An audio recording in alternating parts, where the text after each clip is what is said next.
Okay, get ready, because today we're going deep, really deep into a world of secrets, Yeah. reverse engineering, Mm-hmm. cover-ups, the whole thing, things that could rewrite history as we know it. Oh. We're talking about crashed UFOs. Okay. And, you've sent us some amazing articles Right. that allege that the CIA, the Department of Defense, they've been retrieving and studying these things for decades. Yeah, decades, possibly even longer. No longer, yeah.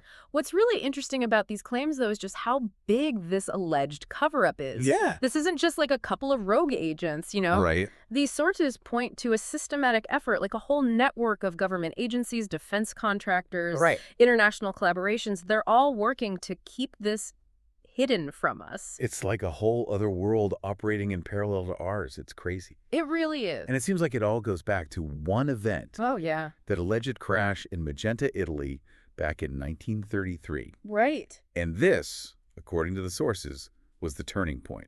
Yeah, like a trigger. Yeah, the moment that kicked off this whole chain reaction, Hmm. leading to all these covert programs we're talking about. Now, the Magenta crash is so fascinating because they're saying this technology was so advanced for the 1930s. Right. I mean, we're talking potentially underwater propulsion decades before anyone even thought about that publicly. Okay, now hold on. Underwater propulsion in the 1930s? I know, right? That's like saying they had smartphones back then. Yeah.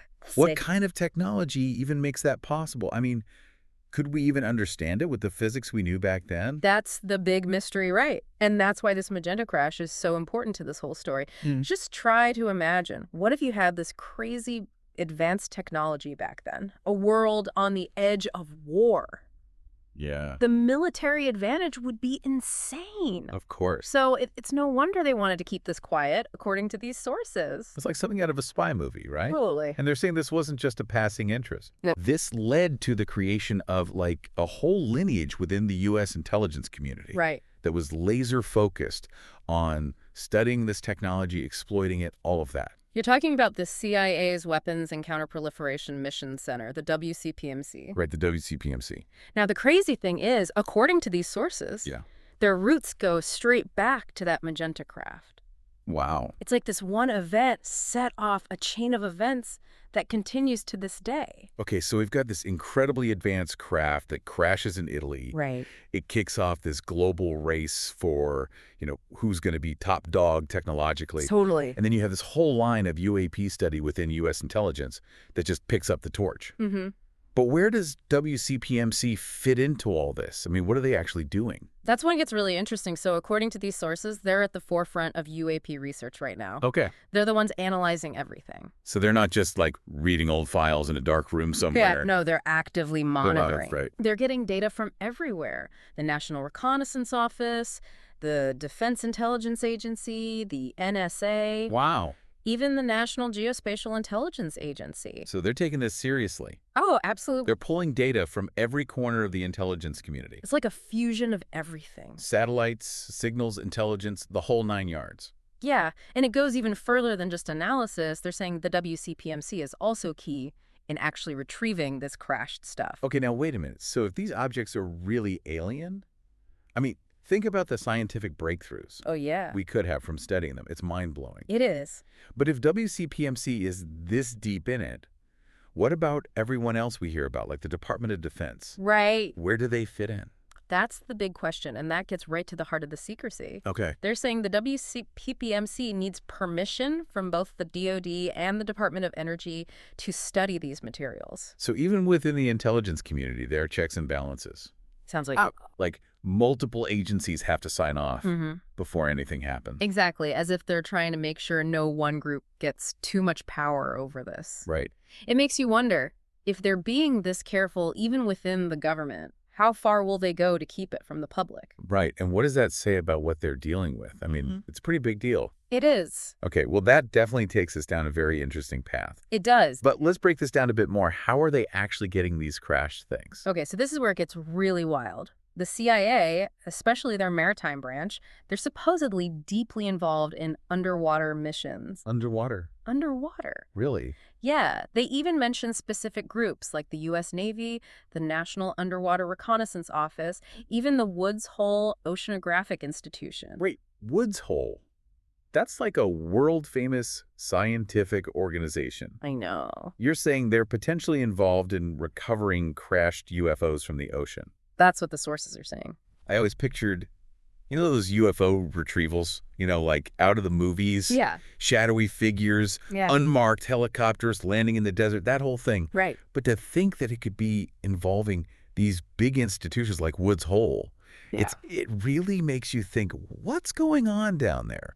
Both literally and figuratively, It really blurs the lines between science fiction and reality. It does. And we have to remember, these are allegations. Right. But if these sources are right, the reality of these programs could be way more complex than we ever thought. So we have the CIA, potentially, with help from places like Woods Hole, going down to the bottom of the ocean to get these things. It's like a James Bond movie. Yeah, it is. But once they have them, what happens? Where do they go? Well, they're saying after they get a craft, it first goes to the Office of Naval Research for a quick look. Okay. And then it's handed off to defense contractors for more serious analysis. One source even said General Dynamics. General Dynamics. So we're talking big-time defense contractors here. That's right. What kind of analysis are they doing? Are they just trying to figure out how it works?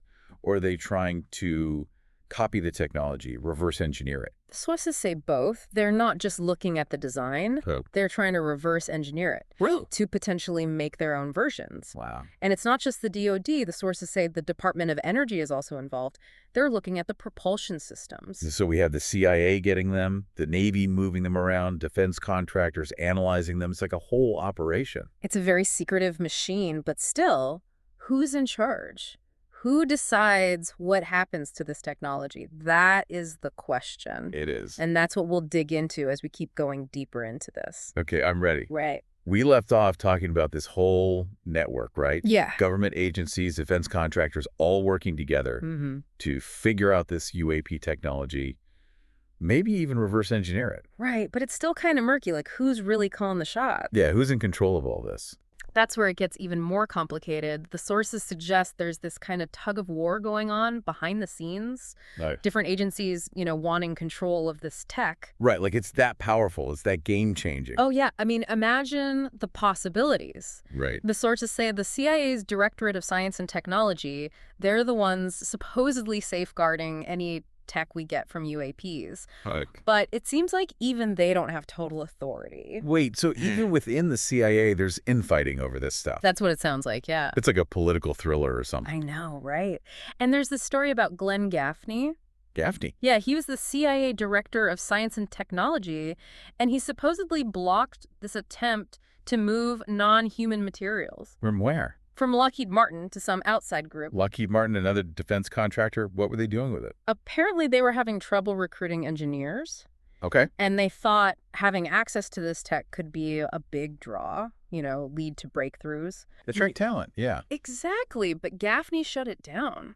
But why? I mean, what was he worried about? That's the thing. It's not totally clear. It makes you wonder, what are the risks of sharing this even within a small group? That's a good question. I mean, there's huge potential for good, right? Of course. Scientific advancements, helping all of humanity. Right. But then there's the risk of misuse, weaponization. Yeah. Keeping it even more secret. It's a big responsibility, and it seems like there's no easy answer. No, definitely not. And it doesn't stop there. One of Gaffney's successors in the Directorate of Science and Technology. Okay. He even refused to work with the UAP task force. You're kidding? The one that got disbanded? Yeah, that one. So you have these potential conflicts within the CIA. Right. No cooperation with the task force. Yeah. This web of agencies and contractors. It's a mess, like a really unsettling picture of government secrecy. It is. If they'll go to these lengths to keep it quiet, what else are they hiding? That's a scary thought. It is. Okay, so back to the WCPMC. Yep. The articles say they're getting data from all these other agencies. Right. What's the significance of that? It's like they're the central hub for all this UAP intelligence. Okay. They're getting space-based data from the NRO, technical stuff from the DIA, Yeah. signals intercepts from the NSA, geospatial intelligence from the NGA. Wow, so they're leaving no stone unturned. Exactly. It's a complete picture of the UAP phenomenon. Space, air, underwater, they're collecting It everything. seems like they're not messing around. No, not at all. But back to the reverse engineering for a minute. Sure. You mentioned the DoD, the DOE, and CIA all having different roles. Yeah. Can you explain that a bit more? So they're saying the DoD, they're focused on how these craft are built, the structure. Makes sense, right? They're all about military tech. Exactly. Nuts and bolts, aerodynamics, materials. Right. What about the DOE? What are they looking at? The propulsion systems. Interesting. So they're trying to figure out how these things actually move. Right. Remember we talked about the Magenta crash, undersea propulsion in the 1930s? Yeah, crazy stuff. This is where it gets really wild. We could be talking about unlocking totally new forms of energy and propulsion. That could change everything. Everything, space travel, daily life, everything. It's huge. And it makes sense the DOE would be involved. Energy is their thing. It is. But what about oversight? I mean, if it's all so compartmentalized, how do we know they're not using it for bad stuff? Yeah, that's the big question, right? It goes to the heart of this whole secrecy thing. Right. If knowledge is power, then controlling this tech is a huge amount of power. Right, but who has it and what do they want to do with it? Exactly. That's a scary thought. It is, and it makes those stories about infighting within the CIA even more important. Yeah, like Gaffney blocking that transfer from Lockheed. Right. It shows there might be a struggle even within the intelligence community. Right, like some want to keep it totally secret. Others maybe see the benefits of sharing it. Even if it's just with a few people. Right, and don't forget about Gaffney's successor refusing to work with a task force. Oh, yeah, that's a big one. It means the compartmentalization goes beyond just keeping it from the public. Yeah, what if different parts of the government are doing their own thing with this tech? And maybe even working against each other. It's a lot, and it sounds like a conspiracy theory, but these sources are saying it's happening. Right now, under our noses. But if it's so secret, so compartmentalized, how is any of this getting out? Who are these sources and why are they talking? That is a great question. It is. And one we'll explore as we look closer at what these sources are claiming. We've covered a lot of ground, talking about these alleged crash retrieval programs and reverse engineering. It's clear that this is a really big deal. It is. But we still haven't talked about who these sources are. Right. And why they're coming forward now. Yeah, that's the key question, isn't it? It is. I mean, these people are taking a huge risk. A huge risk. They could lose their careers, their reputations, everything. Maybe even their safety. Exactly. So what's making them do it? It has to be something really important, right? It does. Are they, driven by a sense of duty, Possibly. Like they have to expose the truth? Could be a moral obligation. No matter the cost? Right. A lot of these sources, they've worked in these agencies for years. Right. They've been inside the system. They've seen things firsthand, things that made them believe we need to know. It's like they've reached a point where they can't stay silent anymore. Yeah, like a breaking point. They've seen the potential of this technology, but also the secrecy, the possibility of it being used for the wrong reasons. The lack of accountability, the whole thing. And they're not okay with it anymore. They're not. They believe the truth needs to come out, even if it means going against the very system they were a part of. That's powerful. I mean, it really says something about, doing the right thing. It does, even when it's hard. Even when it's really hard, when there's so much to lose. But it also makes you think, if they're willing to risk so much, what does that say about the information they're sharing? It definitely adds to their credibility. Right. These aren't just random people making things up. No, these are people who were there, they saw it. They have access to information most of us can't even imagine. And they're putting it all on the line to tell us. They are. It makes you wonder, is this just the beginning? Oh, yeah. What else do they know? What other secrets are out there? That's the thing. This is a huge mystery. We've barely scratched the surface. It really is. It's mind-blowing. It is. Layers upon layers of secrecy, potential cover-ups, tech that's almost impossible to understand. A lot to take in, to process. I mean, we started with this alleged crash in Italy back in the 1930s. Right. And now we're talking about this massive network. Governments, defense contractors, countries working together. All trying to figure out these UAPs. To understand this technology, to control it. And potentially to exploit it. It's incredible.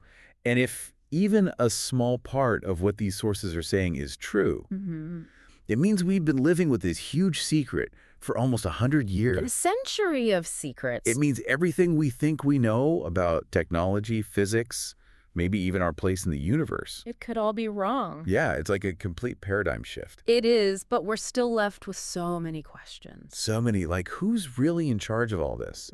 What do they want? What have they already discovered? And the biggest one, what does it mean for us, for humanity? It's almost too much to think about, but it's also exciting we're on the verge of something truly groundbreaking. We are. And it could change everything. It could, and we need to keep asking those questions. We do. These sources, they risked a lot to bring this to light. They did. They were incredibly brave. It's our responsibility to keep digging, to demand answers from our government, to find out the truth. Yeah, we can't just ignore this. The stakes are too high. They are. The future of humanity could depend on it. It really could. And that brings us to the end of our deep dive. It does, but the search for answers doesn't end here. It doesn't. We encourage you to keep researching, keep learning, and keep talking about this. Explore different sources, come to your own conclusions. And most importantly, never stop asking questions. Because when it comes to the truth, the journey is just as important as the destination. Well said. And that's it for this episode. Thanks for joining us.